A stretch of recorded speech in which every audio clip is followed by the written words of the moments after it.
आप सभी को राधे राधे, जय श्री कृष्ण। मैं सूर्यकांत द्विवेदी कैवल्य एस्ट्रो वर्ल्ड में आप सभी लोगों का एक बार पुनः से हार्दिक स्वागत करता हूं। आप सभी लोगों का एक बार पुनः से हार्दिक अभिनंदन करता हूं। बहुत से लोग सोच रहे हैं कि क्या सिखाया जाएगा, क्या बताया जाएगा। आप लोग जाकर के बहुत से ऐसे वीडियो हैं हमारे चैनल के, चारों चैनल हैं, कैवल्य एस्ट्रो वर्ल्ड, कैवल्य साबर वर्ल्ड, कैवल्य तंत्र वर्ल्ड, कैवल्य आयुर्वेद वर्ल्ड। तो जब हम कोई जानकारी देते हैं तो कमेंट में कभी-कभी ऐसा आता है कि गुरुदेव, जननांग को विकसित करने का मंत्र सिखा दीजिए। मैसेज आता है व्हाट्सएप पे, फोन करके टोकन लेकर के भी बहुत लोगों ने ये पीड़ाएं सुनाई, ये अपना दर्द सुनाया। ये पुरुषों में ही होता है, महिलाओं में तो ऐसा कुछ होता नहीं है कि हमें दीर्घ करना है या स्थूल करना है, जननांग को विकसित करना है, ऐसा कुछ नहीं होता। महिलाओं को अगर गुप्त समस्याएं होंगी तो वो मासिक धर्म से संबंधित हो सकती हैं, या प्रसूत काल के संबंधित हो सकती हैं, या श्वेत प्रदर आदि को लेकर के हो सकती हैं।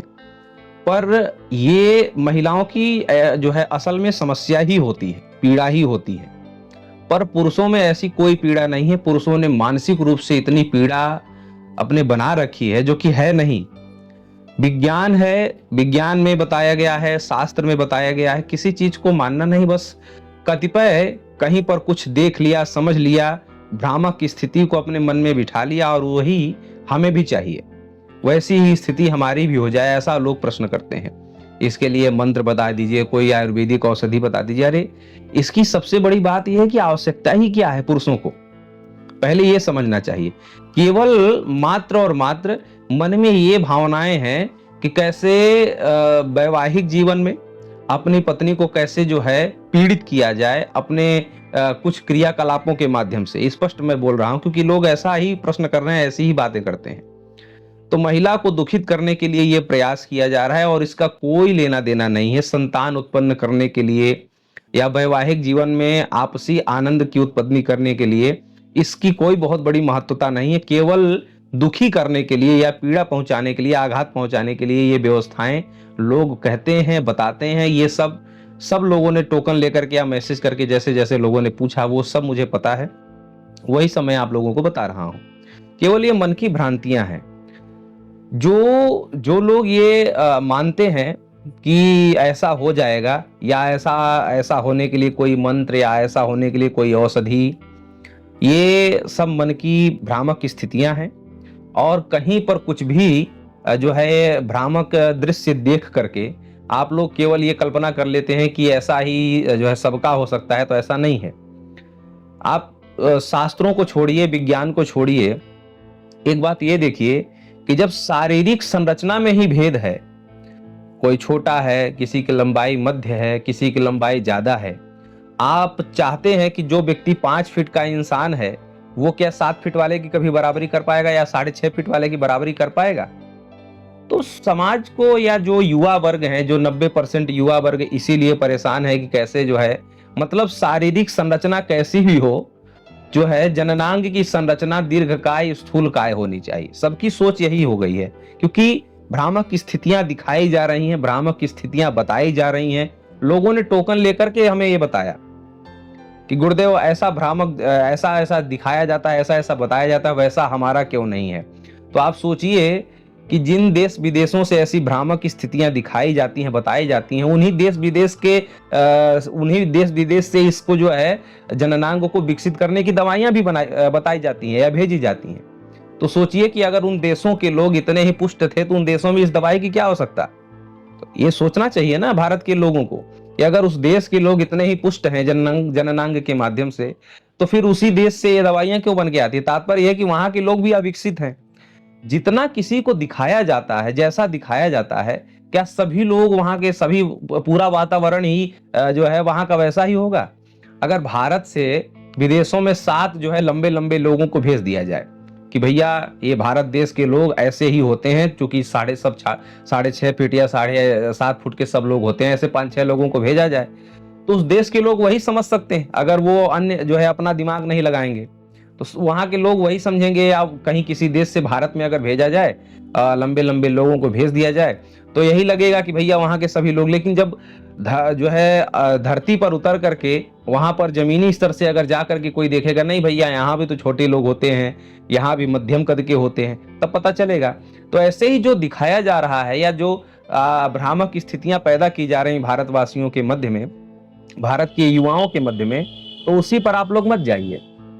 इस चक्कर में मत रहिए कि जो है स्थूल होता है, इसकी कोई आवश्यकता नहीं। हाँ, हमारे यहाँ स्थूल करने की, दीर्घ करने की जननांग को ऐसा कुछ नहीं है।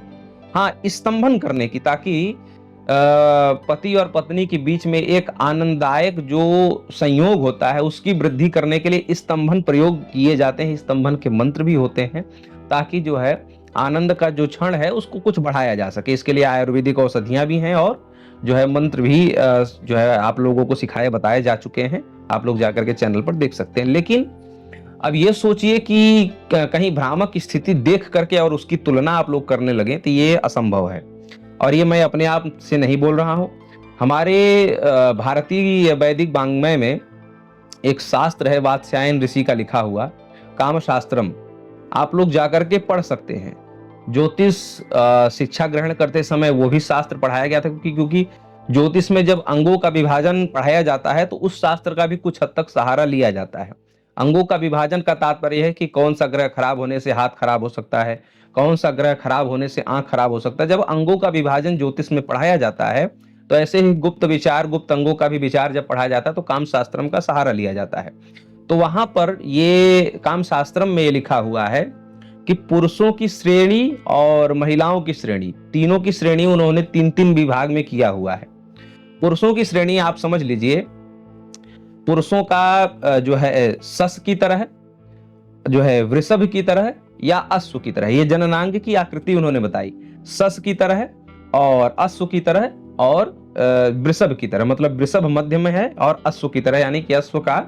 तो ये जननांग की एक श्रेणी बनाई। ऐसे ही महिलाओं के भी जननांग में एक श्रेणी बनाई कि महिलाओं का जो जननांग है तो एक मृगी की तरह है, शंखिनी की तरह और आगे हस्तिनी की तरह। ये जैसा नाम बताया जा रहा है वैसा ही इनका प्रारूप भी मान लीजिए।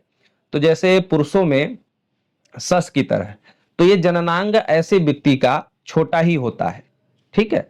और जिसका अश्व की तरह होता है तो मध्यम जननांग, और नहीं, वृषभ का होता है, वृषभ की आकृति जैसा होता है तो मध्यम जननांग, और अश्व की तरह होता है तो जो है दीर्घ जननांग, ऐसा। और ऐसे ही महिलाओं में मृगी श्रेणी की महिला है तो जननांग की जो उनका एक प्रारूप रहता है वो छोटा होगा। और ऐसे ही शंखिनी मध्यम और हस्तिनी जो है आगे चल करके जननांग के विकास में ये सारी चीजें श्रृंखलाएं हैं। आप लोग ऐसे समझ जाइए, मैं बता रहा हूं केवल शास्त्र को सहयोग मान करके। तो ये सारी चीजें होती हैं।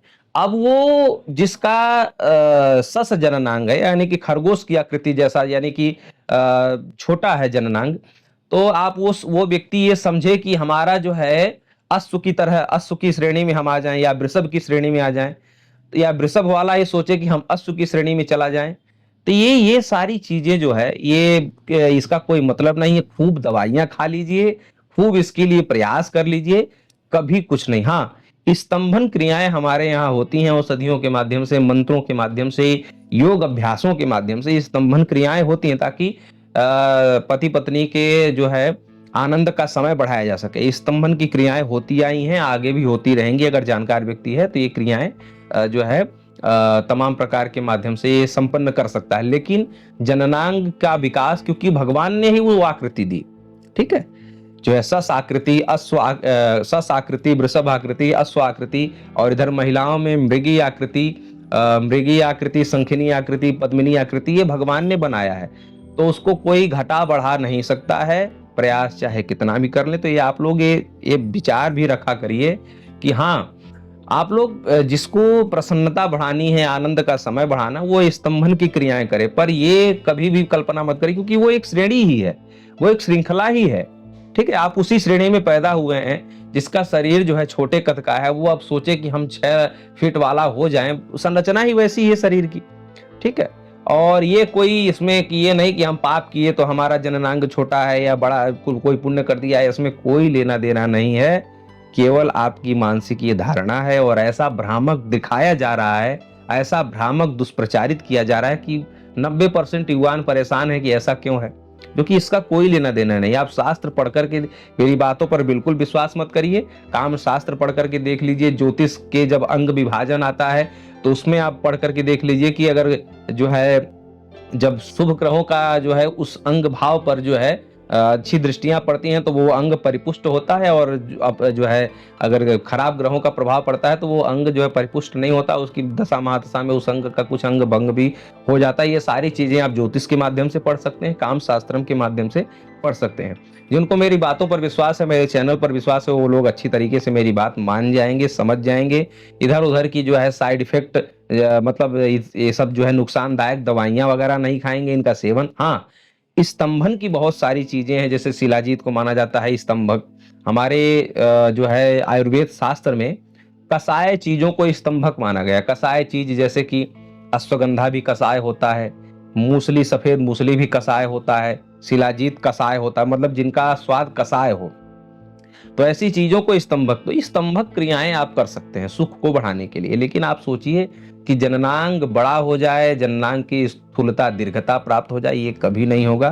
क्योंकि अगर आप सस श्रृंखला के हैं तो आप वृषभ श्रृंखला या आश्व श्रृंखला की जो है मन में कल्पना छोड़ दीजिए। ठीक है, जो अश्व श्रृंखला का है वो छोटा नहीं बना सकता है। और एक बात ये भी बता दूं कि ऐसा ही नहीं, इतना ही नहीं है। बहुत से लोग कहेंगे कि हमें जो है अगर जो है इस सस श्रृंखला के पुरुष हैं तो वो उसको जो है कैसे उसका आनंद हो। तो इसका भी एक बताया गया तरीका यह है कि सस जो है वो मृगी महिला से शादी करे, और जो वृषभ है वो शंखिनी महिला से शादी करे, और जो अश्व है वो हस्तिनी महिला से शादी करे। हस्तिनी श्रेणी की मतलब, और अश्व श्रेणी का जो पुरुष है। अब बहुत लोग ये कहेंगे कि ये तो जो है अभद्रता वाली बात हो गई, कैसे पता चलेगा कि वो मृगी महिला है, ये सस पुरुष है, या वो अश्व पुरुष है, या ये हस्तिनी महिला है, या वृषभ पुरुष है, या शंखिनी महिला, ये कैसे पता चलेगा? तो ये इसमें कोई भी अभद्र विचार नहीं है। शास्त्रकारों ने इसका भी निर्णय किया। आंखों की बनावट, शरीर की रोमावलियों का एक जो है विकरण, शरीर के रोमावलियों का विकरण, आंखों की बनावट, नाभि की बनावट, और शरीर का एक गंध मानक होता है। हर किसी के शरीर से एक अलग प्रकार का गंध निकलता है। तो गंध मानक हो गया शरीर जो है आंखों का बनावट, और रोमावलियों, शरीर के रोमावलियों का विकरण, कैसे फैलाव है रोमावलियों का, और जो है नाभि का आकार। ये 3-4 चीजें और ज्योतिष के माध्यम से भी पता लगाया जा सकता है।